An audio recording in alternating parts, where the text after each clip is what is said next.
मैं एक दुकान में खरीदारी कर रहा था, तभी मैंने उस दुकान के कैशियर को एक 5-6 साल के लड़के से बात करते हुए देखा। कैशियर बोला, माफ करना बेटा, लेकिन इस गुड़िया को खरीदने के लिए तुम्हारे पास पर्याप्त पैसे नहीं हैं। फिर उस छोटे से लड़के ने मेरी ओर मुड़कर मुझसे पूछा, अंकल, क्या आपको भी यही लगता है कि मेरे पास पूरे पैसे नहीं हैं? मैंने उसके पैसे गिने और उससे कहा, हाँ बेटे, यह सच है कि तुम्हारे पास इस गुड़िया को खरीदने के लिए पूरे पैसे नहीं हैं। वह नन्हा सा लड़का अभी भी अपने हाथों में गुड़िया थामे हुए खड़ा था। मुझसे रहा नहीं गया। इसके बाद मैंने उसके पास जाकर उससे पूछा कि यह गुड़िया वह किसे देना चाहता है। इस पर उसने उत्तर दिया कि यह वो गुड़िया है जो उसकी बहन को बहुत प्यारी है और वह इसे उसके जन्मदिन के लिए उपहार में देना चाहता है। यह गुड़िया पहले मुझे मेरी मम्मी को देना है, जो कि बाद में जाकर मेरी बहन को दे देंगी। यह कहते कहते उसकी आंखें नम हो आई थी। मेरी बहन भगवान के घर गई है और मेरे पापा कहते हैं कि मेरी मम्मी भी जल्दी ही भगवान से मिलने जाने वाली हैं। तो मैंने सोचा कि क्यों ना वो इस गुड़िया को अपने साथ ले जाकर मेरी बहन को दे दें। मेरा दिल धकसा रह गया था। उसने ये सारी बातें एक सांस में ही कह डाली और फिर मेरी ओर देखकर बोला, मैंने पापा से कह दिया है कि मम्मी से कहना कि वो अभी ना जाएं, वो मेरा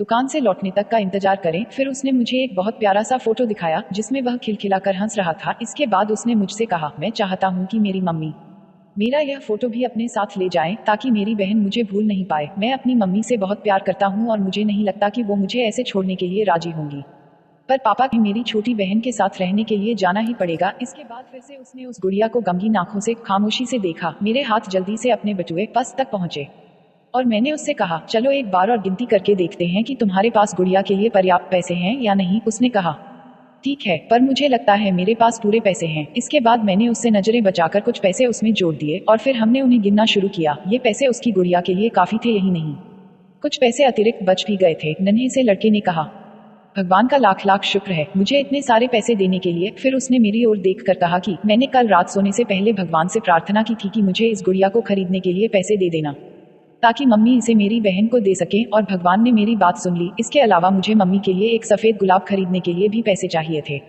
पर मैं भगवान से इतने ज्यादा पैसे मांगने की हिम्मत नहीं कर पाया था। पर भगवान ने तो मुझे इतने पैसे दे दिए हैं कि अब मैं गुड़िया के साथ साथ एक सफेद गुलाब भी खरीद सकता हूँ। मेरी मम्मी को सफेद गुलाब बहुत पसंद है। फिर हम वहां से निकल गए। मैं अपने दिमाग से उस छोटे से लड़के को निकाल नहीं पा रहा था। फिर मुझे 2 दिन पहले स्थानीय समाचार पत्र में छपी एक घटना याद आ गई, जिसमें एक शराबी ट्रक ड्राइवर के बारे में लिखा था जिसने नशे की हालत में मोबाइल फोन पर बात करते हुए एक कार चालक महिला की कार को टक्कर मार दी थी, जिसमें उसकी 3 साल की बेटी की घटनास्थल पर ही मृत्यु हो गई थी और वह महिला कोमा में चली गई थी। अब एक महत्वपूर्ण निर्णय उस परिवार को ये लेना था कि उस महिला को जीवन रक्षक मशीन पर बनाए रखना है अथवा नहीं, क्योंकि वह कोमा से बाहर आकर स्वस्थ हो सकने की अवस्था में नहीं थी। क्या वह परिवार इसी छोटे लड़के का ही था? मेरा मन रोम रोम कांप उठा। मेरी उस नन्हे लड़के के साथ हुई मुलाकात के 2 दिनों बाद मैंने अखबार में पढ़ा कि उस महिला को बचाया नहीं जा सका। मैं अपने आप को रोक नहीं सका और अखबार में दिए पते पर जा पहुंचा जहां उस महिला को अंतिम दर्शन के लिए रखा गया था। वह महिला श्वेत धवल कपड़ों में थी, अपने हाथ में एक सफेद गुलाब और उस छोटे से लड़के का वह फोटो लिए हुए और उसके सीने पर रखी हुई थी वही गुड़िया। मेरी आंखें नम हो गई। मैं नम आंखें लेकर वहां से लौटा। उस नन्हे से लड़के का अपनी माँ और उसकी बहन के लिए जो प्यार था वह शब्दों में बयान करना मुश्किल है, और ऐसे में एक शराबी चालक ने अपनी घोर लापरवाही से क्षण भर में उस लड़के से उसका सब कुछ छीन लिया था। इस कहानी से सिर्फ और सिर्फ एक पैगाम देना चाहता हूँ, कृपया कभी भी शराब पीकर और मोबाइल पर बात करते समय वाहन ना चलाएं। आपका श्याम विश्वकर्मा।